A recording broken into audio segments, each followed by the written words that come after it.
Oke, langsung saja kita mulai. Hari ini kita bakal membedah fakta ilmiah dari sebuah tanaman legendaris asal Indonesia. Selamat datang di ulasan mendalam kita kali ini. Seperti biasa, kita sudah kumpulkan data, artikel, dan riset medis yang lumayan rumit dan merangkumnya jadi sajian yang gampang banget untuk kalian cerna. Nah, coba dengarkan pertanyaan provokatif ini. Mungkinkah sebuah umbi merah kecil dari pedalaman hutan Kalimantan benar-benar bisa jadi senjata melawan kanker payudara? Apakah ramuan warisan leluhur ini cuma mitos? Atau jangan-jangan ini adalah terobosan medis luar biasa yang sedang menunggu untuk diakui dunia?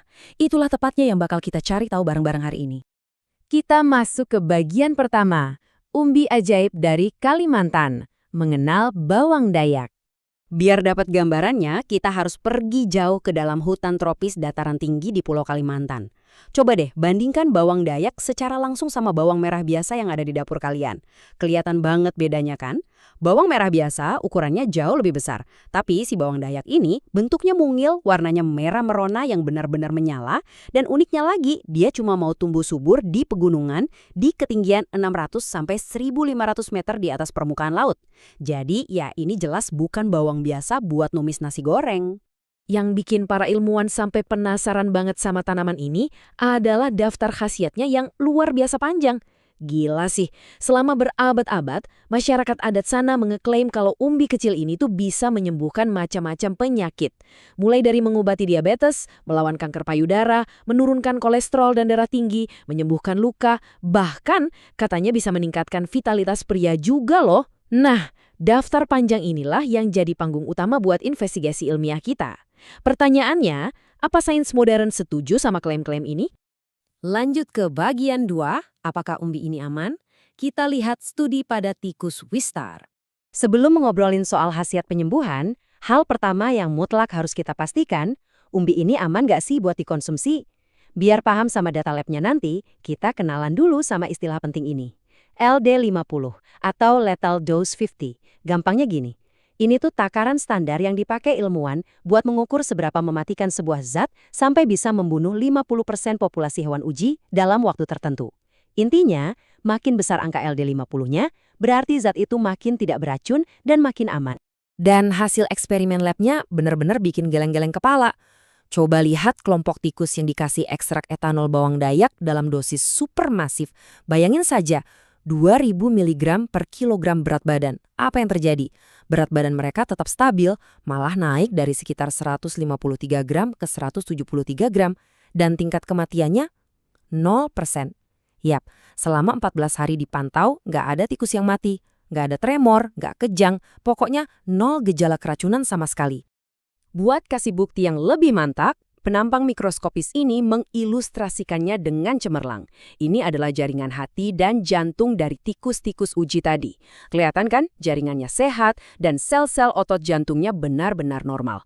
Nggak ada degenerasi atau sel yang rusak sama sekali. Ini mengonfirmasi secara resmi kalau umbi bawang Dayak diklasifikasikan sangat amat aman dengan batas racun yang jauh banget melampaui dosis masif 2.000 mg tadi. Sekarang kita masuk ke bagian 3, melawan sel kanker payudara, farmakologi jaringan, dan apoptosis. Oke, karena sudah terbukti aman, mari kita zoom in lebih dalam ke tingkat sel. Kita mau lihat gimana sih interaksi senyawa umbi ini sama sel kanker payudara tipe T47D. Nah, diagram farmakologi jaringan yang kelihatan ruwet ini sebenarnya adalah pahlawan utama dari cerita kita. Diagram ini memetakan gimana 16 senyawa aktif yang berbeda dari ekstrak bawang Dayak, contohnya resveratrol, langsung menargetkan 42 gen spesifik yang terlibat dalam perkembangan sel kanker. Anggap saja ini kayak sebuah peta strategi militer, di mana senyawa dari tanaman secara presisi mengunci titik-titik lemah si sel kanker. Nah, bagian yang paling krusial dan bikin merinding adalah angka ini, 93,6%. Gila banget kan? Dari uji lab, ekstrak bawang Dayak ini sukses memicu yang namanya apoptosis, alias kematian sel terprogram pada 93,6% sel kanker payudara. Angka yang supermasif. Jadi bukannya merusak jaringan sehat secara acak, senyawa umbi ini justru mengirim sinyal ke sel-sel kanker yang sakit dan menyuruh mereka untuk, menghancurkan diri mereka sendiri. Terus, gimana caranya tanaman ini bisa dapat efektivitas sampai 93%?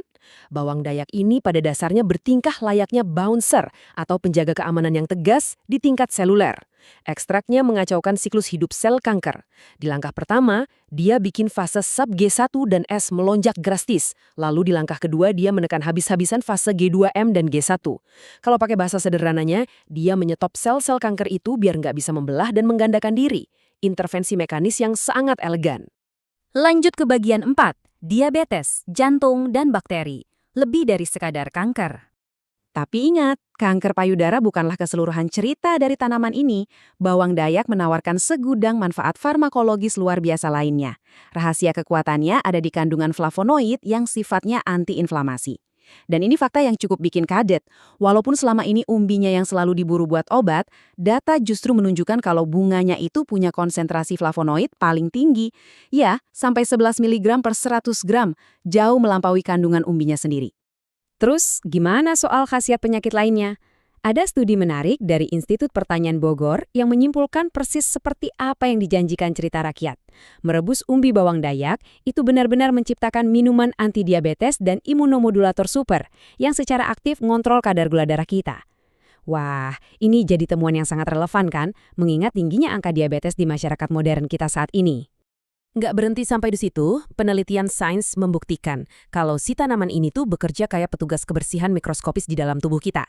Dia secara aktif menyapu kolesterol LDL yang jahat, kemudian bertarung melawan bakteri bahaya penyebab infeksi kayak E. coli dan S. aureus, menjaga kesehatan jantung pembuluh darah sampai bisa meredakan gejala pencernaan atau GERD. Semuanya berakar dari fungsinya sebagai antioksidan yang super kuat. Akhirnya kita sampai di bagian 5, kesimpulan akhir. Dari hutan ke farmasi. Jadi, dari perjalanan kita menelusuri pedalaman hutan Kalimantan sampai ke laboratorium farmasi masa depan, satu hal yang sangat jelas. Sains modern telah sukses memvalidasi pengetahuan tradisional leluhur kita. Dan jujur aja, bagian yang paling saya suka dari temuan ini adalah, terlepas dari semua riset laboratorium yang rumit banget, cara kita buat mendapatkan semua manfaat luar biasa tadi tetap super sederhana. Kalian cukup mencuci umbinya, rebus pakai air buat dijadikan teh, atau diubah jadi bubuk lalu diminum. Sepertinya alam memang sudah menyiapkan teknologi medisnya sendiri dengan cara yang paling gampang diakses. Yang mana ini meninggalkan kita dengan satu pemikiran akhir yang bikin merinding sekaligus mendebarkan. Kalau umbi merah sekecil ini saja ternyata punya kekuatan yang sedahsyat itu di bawah mikroskop, bayangkan, obat kuno dari hutan mana lagi yang sebenarnya memegang kunci medis masa depan dan cuma lagi menunggu untuk dibuktikan kebenarannya oleh sains modern. Pasti masih banyak banget! Terima kasih sudah mengikuti ulasan mendalam ini. Teruslah memelihara rasa ingin tahu kalian.